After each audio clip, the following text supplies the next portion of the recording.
we have our first guest here on broadcast TV in over 2.5 million homes. She wrote this book. It's called Alan's Letters. It's a story about a soldier from World War II.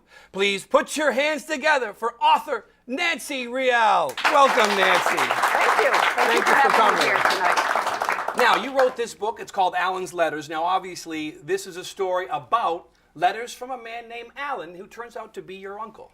Yes, he was. I've never met him, obviously. I was born after the war, and he died during the war. But I grew up always missing him. I think the family missed him. They didn't talk about him, but there was like this big black hole in our family. And I think that that's true with a lot of families who lost somebody in any war, whether it was World War II or Vietnam or nowadays. Well, So he's a hero. He's a World War II hero, folks. Now, let me ask you, why did you decide to write the book? Well, several reasons. One is, well, there's two projects. One is I became obsessed about learning as much as I could about my uncle.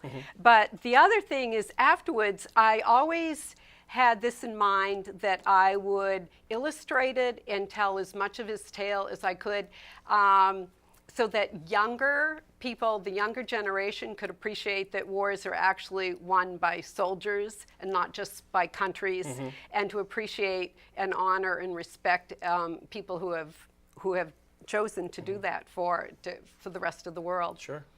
My dad knows a lot about that because he's a Purple Heart veteran in World War II. He saw a lot of people pass away, and he knows a lot about the soldiers' stories, and so we hear about it when we ask him questions about World War II all the time.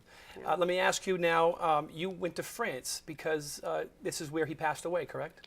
When I actually went to St. Louis first to find out about the daily records of where my uncle was.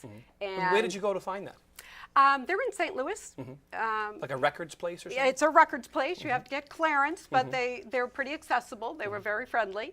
Not everybody's World War II records are available because many of the soldiers' records have been burned. But his were intact. His actually were singed on the edges in a big fire in 1973, but they were intact.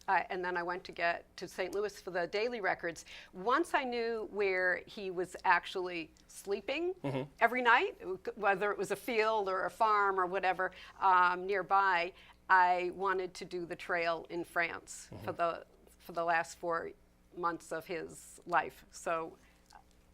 Yes, I've been back to France lots of times. I've had to do it all in pieces. Let me ask you, after you wrote the book, did you get any feedback from people or even vets that might have read the book?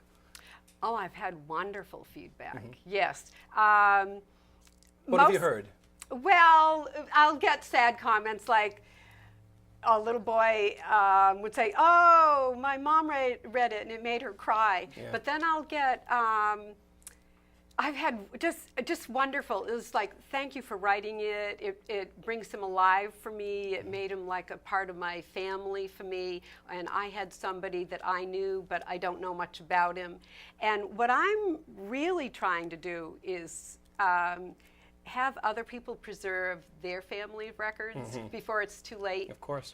And what's been wonderful, I've now gone back to reunions with the 5th Division. I've gone over to France for a 60th anniversary ceremony, which was really, really exciting, that the people in France still were saying thank you to the people who liberated the Moselle River. Of course. I know my dad had gone over there, and they're still thankful, folks. Yeah. People in France always remember. Now, let me ask you, before we go, is there a website people can go to read about you or the book? Yes, it's just like the title of the book, alansletters.com, www.alansletters.com, all one word, and just make sure you put in the 2 S's, letters, and that it's Alan's. Without the S's, you got S's, it. they don't work.